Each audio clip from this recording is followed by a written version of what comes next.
மலேசிய தலைநகர் கோலாலம்பூர் மஸ்ஜித் இந்தியா ஒரு காலத்தில் அதிகமான துணி கடைகள், உணவு, சாப்பாட்டு கடைகள், வணிக வளாகங்கள் அப்படி இருந்தது. இப்போது முழுவதுமாக நகைக்கடை தெரு, ஜுவல்லர்ஸ் ஸ்ட்ரீட் அப்படின்னே மாறிடுச்சு அப்படின்னு தான் சொல்லலாம். ஞாயிற்றுக்கிழமை ஆனாலே எல்லா நகை கடையிலும் ஆஃபர் போட்டுருவாங்க. முன்னாடி ஒரு கண்ணாடி பாக்ஸை வச்சு அந்த கண்ணாடி பாக்ஸில் வந்து உள்ளே கையை விட்டு ஒற்றை கை மூலமாக அந்த 5 கிலோ கட்டி வெளியே எடுத்துட்டோம் அப்படின்னா நம்மளுக்கு ஒரு வவுச்சர் கிடைக்கும். அதை ஒரு ஆஃபராக பயன்படுத்தி நம்ம நகை வாங்கிக்கலாம் அப்படிங்கிற கான்செப்ட் தான் இது. எல்லோரும் முயற்சி செய்தோம், ஆனால் எடுக்க முடியலை. இது எடுக்கிற கான்செப்ட் அப்படி என்னென்னா, கட்டை விரல் தவிர்த்து மீத 4 விரல்கள் மூலமாக நம்மளால் எடுக்க முடிந்தால், இந்த வெயிட்டை பேலன்ஸ் பண்ணி எடுக்க முடிஞ்சால் கண்டிப்பாக இதில் நம்ம ஜெயிச்சிடலாம். இது உள்ளே இருக்கிறது 5 கிலோ தங்க கட்டி இல்லை, தங்க முலாம் பூசிய கட்டி.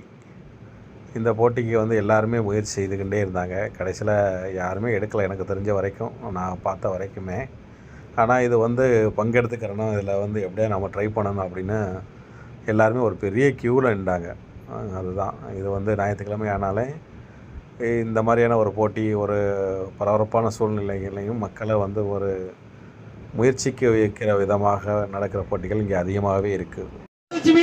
மகாலட்சுமி வாங்க, நன்றி நன்றி, சுக்ரியா, வணக்கம், வாங்க வாங்க, கேவிடி கோல்டன் டைமண்ட் வாங்க நம்ம கேவிடிக்கு.